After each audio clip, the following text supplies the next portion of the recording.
Are the Knicks back? Are the Knicks back? No, the Knicks being back would mean they stink as always. The Knicks, when you think Knicks, you think stinking team. That's been the majority of their history at this point, certainly of their recent history. This is something new. I'm not going to sit here and deny the truth. They're a young, exciting team. The culture seems healthy. It looks like Dolan finally got out of the way. I thought they had a must-win game, actually, against Sacramento when they hosted Sacramento because they're 2 games under 500. You got to win that kind of game if you want to make the playoffs.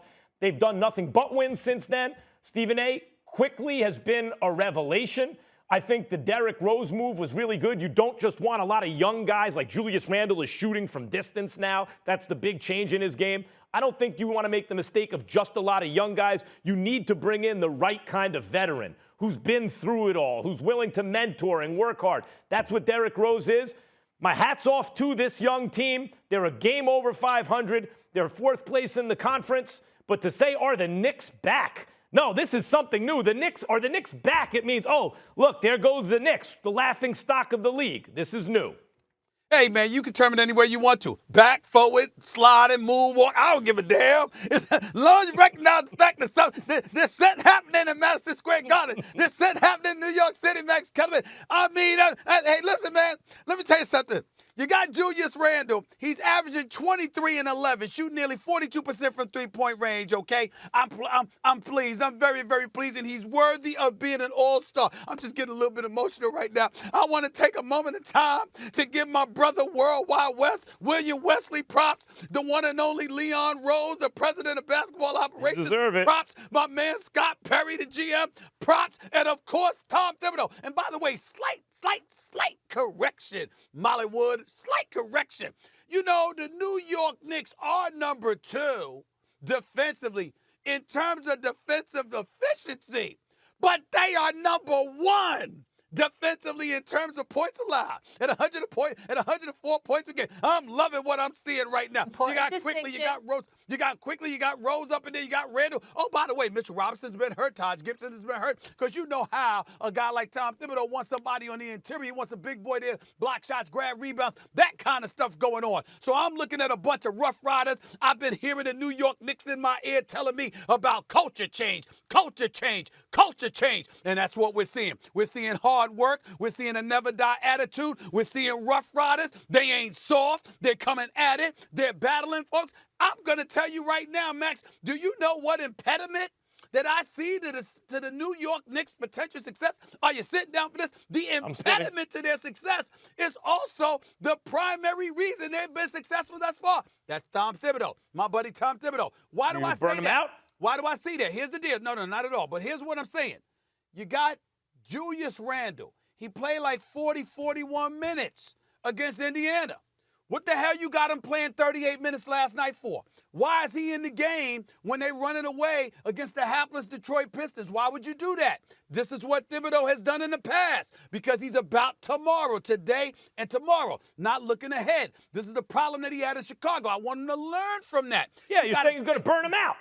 You're afraid of that. Yeah, he's very intense. Hold on. Stephen A. You got to take your foot off the gas just a little bit. I know they're young. I know they got their fresh legs, but don't run them into the ground like that. He's got to be careful. Nerlens Noel, I know he doesn't play much, but damn, you got him 41 minutes, all of that other stuff, back-to-back night stuff like that. He's got to be careful. But he plays. But other than that, Max, they're only 4 games back of the Brooklyn Nets. Hey, Max, I was watching the numbers the other day. Do you know that if the playoffs began, that it would have been the Knicks against the Nets? But that's when the Knicks were the 7th seed. See, they number 4 now.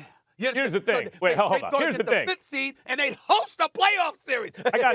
I got three things to say about this. I love it. Number one, what's crazy to me is nationally, the Nets are the story. People outside New York don't care about the Knicks. They care about the Nets. We lead the show with the Nets, never the Knicks. But inside New York, in terms of locally, the Knicks still got it. People get more excited, which brings me to my second point.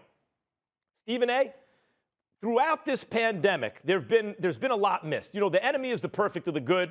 We're just happy to have sports. If you can't have crowds, you can't have crowds. And I'm not saying, oh, they should. I'm just saying, could you imagine Madison Square Garden at capacity for this young team? It really is a shame that they don't really get that right now, because Madison Square Garden, when they have a team they can get behind, when New York does, because of effort especially and intensity, when you know these young guys are working hard and laying it all out there, New York respects that in a different way. It is a shame that that's not happening in front of a raucous, rocking Madison Square Garden. What's up with the negativity? Relax. Well, and thirdly, I have to say, the crowd will be there come playoff time.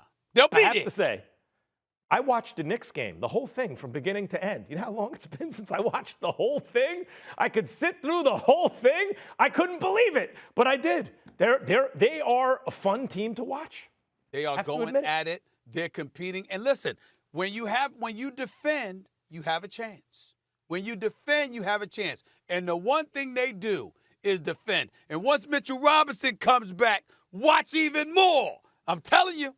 I'm telling you right now. You know when KD and James Harden and Kyrie are all playing? You're not talking about no Knicks. Listen, let me ask you this question. If the New York Knicks get out of the first round, if they win a first-round series, because if the players started today, they'd play Miami, who's on their own streak. You see how I turned the Miami Heat around? See how I turned them around? I called them out. They've been undefeated ever since. See what I did for the Miami Heat? That's true. It may be correlation, not causation. But the Knicks would play the Miami Heat in the first round. Could you imagine if the New York Knicks ended up in the second round and they had to go up against the Brooklyn Nets?